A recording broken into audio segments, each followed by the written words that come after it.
Hey man, while everybody's debating about Travis Hunter potentially playing cornerback and wide receiver in the NFL, let me just sit down and talk about why this dude is such a spectacular wide receiver. Now, I do want to get into that after I get into what I want to get into first. And it's not basically the argument everybody else is having right now on if he should play both cornerback and wide receiver at the same time and how much he should do that.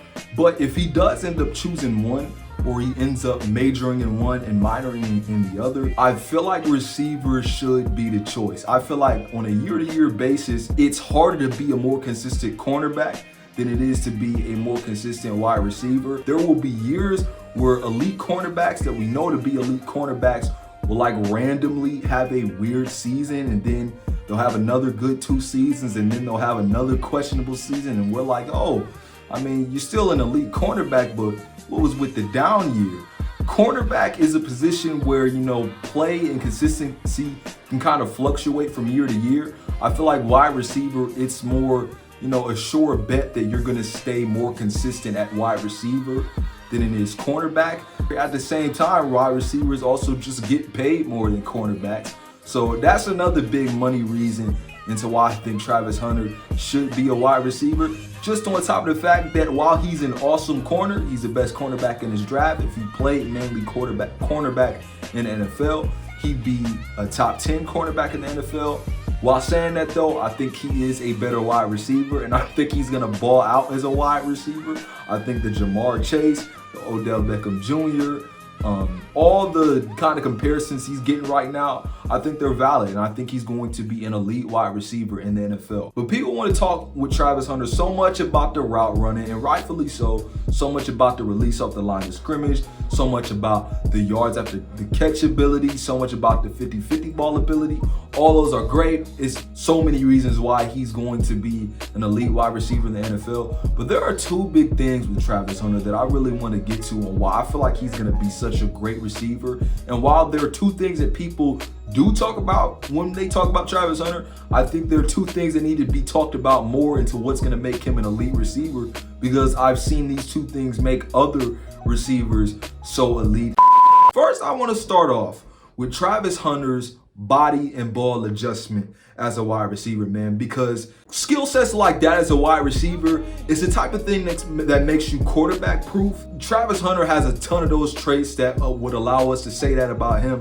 But I think his ball adjustment and his body adjustment is the best thing, because a lot of times, even when Travis Hunter doesn't appear to be fully open, he ends up proving you wrong because of how he's able to adjust to these balls and catch some of these footballs that, look like he has no business grabbing. I just think his athleticism while the ball is in the air and being able to adjust to it, whether he's high in the air, not high in the air, or low to the ground, I just think it's one of the things that not only makes Travis Hunter unguardable even when he's guarded, I just also think it's one of the things that makes him quarterback proof, because he can adjust to any ball that's thrown his way. And I think that's going to be one of the main things that gets him paid and allows him to be one of the best wide receivers in the league. We saw DeAndre Hopkins be a great guy when it came to ball adjustment and body adjustment. I think it's going to make Travis Hunter a special receiver, whether it's intermediate, deep, short, or especially in the red zone, because we saw Travis Hunter make a ton of great ball adjustments in the red zone.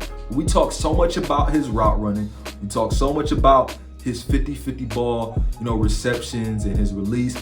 And all of that is spectacular because Travis Hunter is good at all of those things. Let's not get it twisted. It's one of the things, there are many of the things that make Travis Hunter who he is.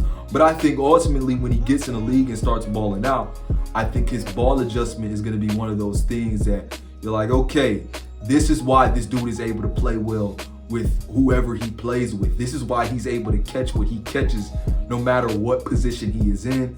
And this is why he's QB proof. I keep saying it. I love the word for Travis Hunter. I'm going to keep it up. Last thing, and I think this is so important when it comes to talking about wide receivers, because a lot of times we're all about mentioning what this dude can do athletically, what he can do with his skill, what he can do with his body. But with what you can do with your mind as a wide receiver, I feel is so important. Like, we talk about how important the mind is in terms of reading coverages for quarterbacks. I think the same thing goes for wide receiver. Now, before I get into what I really like about Travis Hunter, I want to explain to you one of the main things I love about Amon-Ra St. Brown and why I was so right about how good he would be after his rookie season. Amon-Ra St. Brown was and still is so good at being able to find soft spots in zone coverage, being able to basically kind of read a coverage and use his instincts and IQ on finding soft spots in zones. And it's one of those things where, you know, it goes into helping you be a good separator and get open often. We know route running is very important when it comes to that. We know release is very important to that. But finding soft spots in zone and being a really good guy at being able to read a defense and see where you can get in, where you fit in as a receiver based on what the defense is doing. Like, your brain really matters as a wide receiver. And just like it's something that I believe has made Amon-Ra St. Brown a top 5 wide receiver in the NFL, I think it's going to be something that makes Travis Hunter a top 5, top 3, or even best wide receiver in the NFL. Like, we talk about how many great traits he has that mirror, you know, guys like Justin Jefferson, Jamar Chase with his route running, his yak ability, his explosiveness, like Odell Beckham Jr. when he was on and popping in his younger days. We're going to see that stuff from Travis Hunter. But his IQ and his ability to find soft spots in zone is what I feel like is going to be another reason of why we're going to sit back when he plays wide receiver in the NFL and say, okay, this man is a great separator. And it's not only because he's physically gifted, he's also just a football guy up here in his brain. And he's just great at finding soft spots in zone. And I think it's going to be one of the big reasons why Travis Hunter is going to be so good at getting open in the NFL. But listen, people talk so much about, you know, oh my goodness, he can't play cornerback and receiver at the same time. And we get so caught up in that. I feel like a lot of times there's too much controversy when it surrounds Travis Hunter. People do acknowledge how good this man is because he's been consistent #1 player in the draft. But can we please spend more time looking at what he does so well on both sides of the ball, and body adjustment, ball adjustment, and, you know, him being able to find soft spots in zone coverage are one of the things I think people really need to start talking about Travis Hunter into why he's going to be such an elite wide receiver in this league one day. Now, when it comes to what position I think he should play in the NFL, and if he should play 2 positions, like I said, I think he should play wide receiver.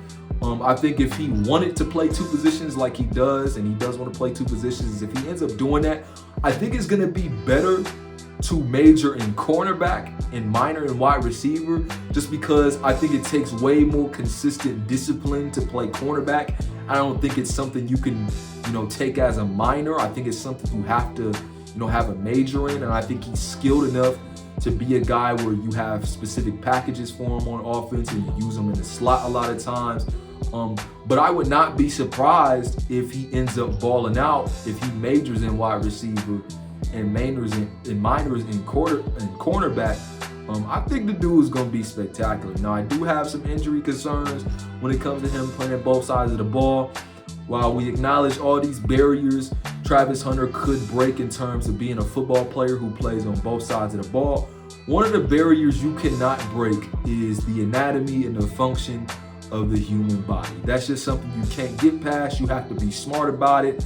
As great as Travis Hunter is, he's not a superhuman, so you do want to be smart in what you're majoring and minoring in, so you're monitoring how many snaps you're getting in each game. Like I said, Travis Hunter, if he ends up playing both cornerback and wide receiver a significant amount of time, he's going to be really good at it. But how long is he going to be really good at it?